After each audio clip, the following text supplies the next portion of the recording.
ओम नमः शिवाय। हर हर महादेव। जिस प्रकार एकादशी व्रत में भगवान विष्णु की पूजा की जाती है, उसी प्रकार त्रयोदशी का व्रत यानी प्रदोष व्रत में भगवान शिव की पूजा की जाती है। और यदि त्रयोदशी का व्रत रविवार के दिन आ जाए तो इसे रवि प्रदोष व्रत कहा जाता है। रवि प्रदोष व्रत को भानु प्रदोष व्रत भी कहते हैं। इस व्रत को करने से भगवान सूर्य तथा भगवान शिव पार्वती का विशेष आशीर्वाद प्राप्त होता है। जिन जातकों की कुंडली में सूर्य ग्रह खराब अवस्था का बैठा हुआ हो, उन्हें रवि प्रदोष व्रत अवश्य करना चाहिए। इस व्रत के करने से उन्हें भगवान सूर्य तथा भगवान शिव और पार्वती का विशेष आशीर्वाद प्राप्त होता है। और इस दिन अवश्य ही शिवलिंग पर जल भी चढ़ाना चाहिए। सूर्य ग्रह के लिए लाल रंग का विशेष महत्व है, अतः उनकी पूजा के लिए लाल रंग के फल, फूल, मिठाई, वस्त्र आदि का उपयोग किया जाता है। ये व्रत अच्छे स्वास्थ्य और लंबी आयु की प्राप्ति कराता है और इस व्रत से अकाल मृत्यु से भी रक्षा होती है।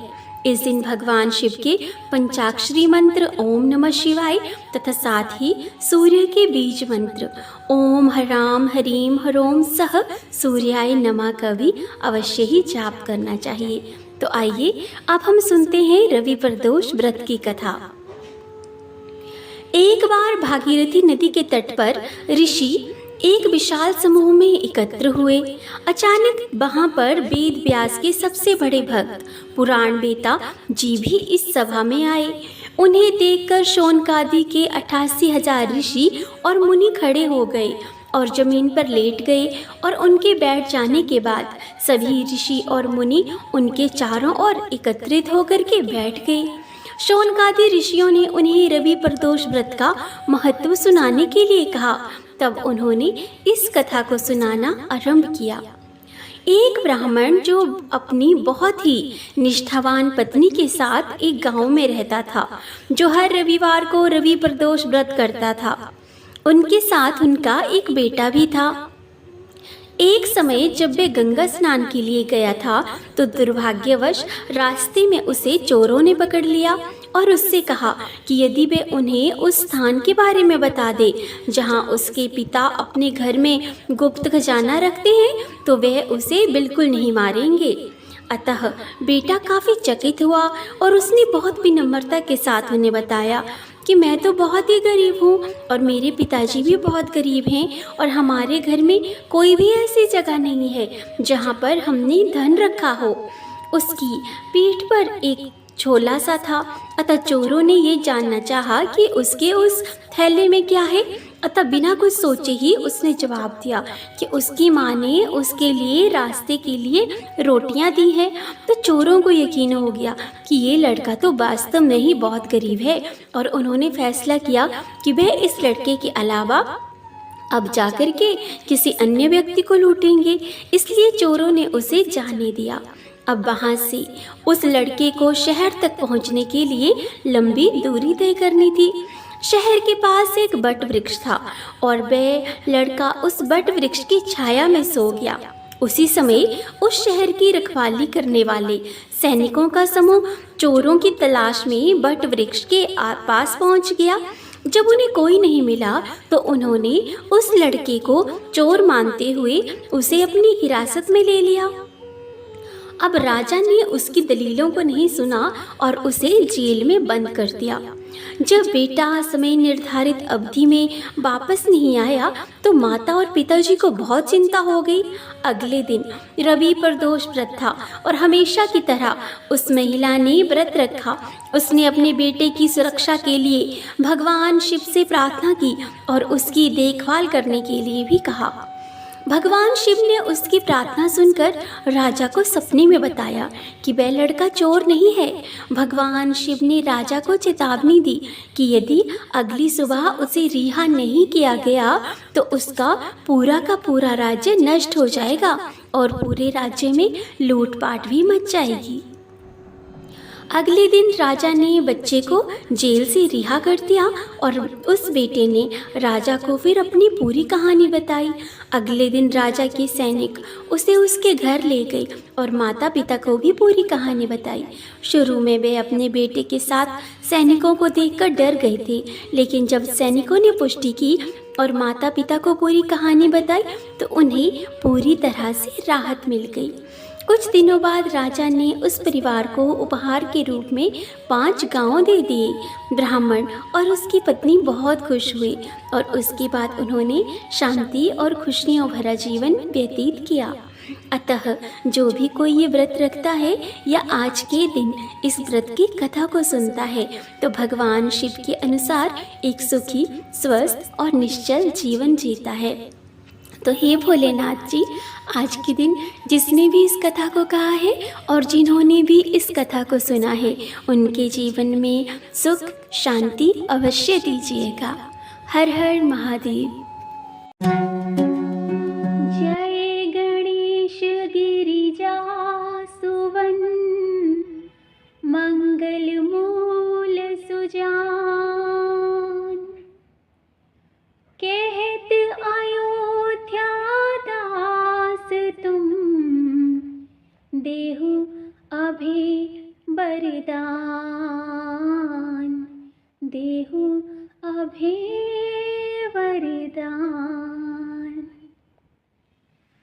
जय गिरिजापति दीन दयाला, सदा करत संतन प्रतिपाला, भाल चंद्रमा सोहतनी के, कानन कुंडल नागफनी के, अंग गोर शिर गंग बहाए, मुंड माल तन छार लगाए, वस्त्र खाल बाघंबर सोहे, छवि को देख नाग मुनि मोहे, मैना मातु की हवे दुलारी, बाम अंग सोहत छवि न्यारी, कर त्रिशूल सोहत छवि भारी, करत सदा शत्रुन क्षयकारी, नंदी गणेश सोहे तह कैसे, सागर मध्य कमल है जैसे, कार्तिक श्याम और गणराऊ, या छवि को कही जात न काऊ।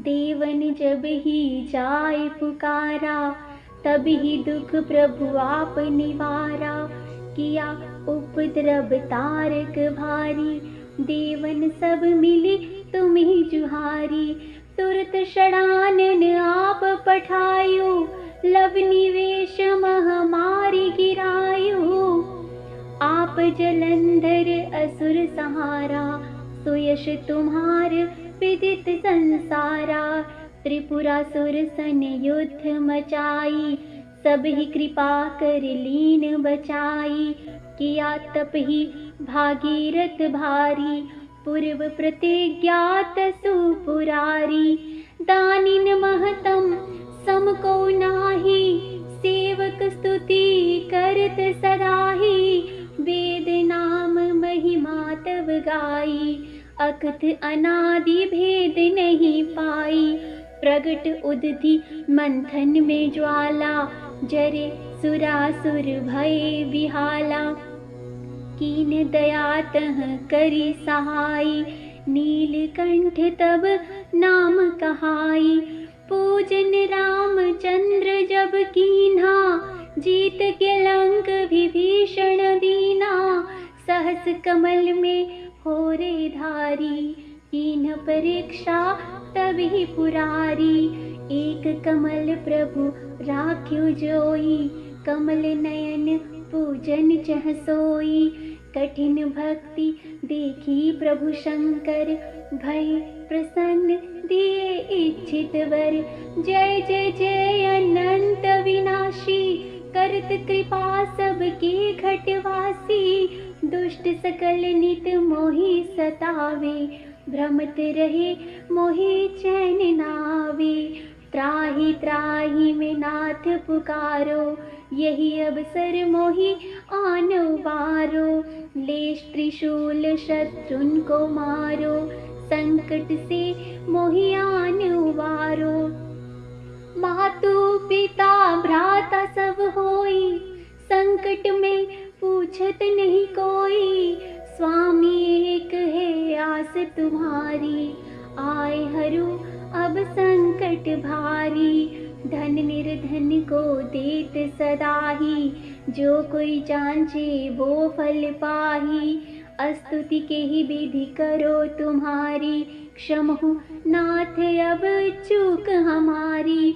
शंकर हो संकट के नाशन, मंगल कारण विघ्न विनाशन। योगी यति मुनि ध्यान लगावे, नारद शारद शीश नवावे। नमो नमो जय नमो शिवाय, सुर ब्रह्मादिक पार न पाए। जो ये पाठ करे मन लाई, तापर होत है शंभु सहाई।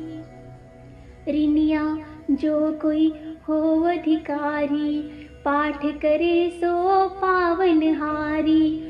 पुत्रहीन कर इच्छा कोई, निश्चय शिव प्रसाद तेहि होई। पंडित त्रयोदशी को लावे, ध्यान पूर्वक होम करावे। त्रयोदशी व्रत करे हमेशा, तन नहीं ताके रहे कलेशा। धूप दीप नैवेद्य चढ़ावे, शंकर सम्मुख पाठ सुनावे। जन्म जन्म के पाप नसावे, अंतवास शिवपुर में पावे। कहे अयोध्या आस तुम्हारी, जानी सकल दुख हरू हमारी। नित नेम कर प्रातः पाठ करो चालीसा। तुम मेरी मनोकामना पूर्ण करो जगदीशा। मगसर छठी हेमंत ऋतु, संबत 64 जान।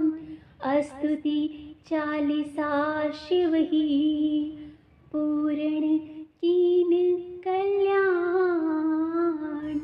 पूर्ण की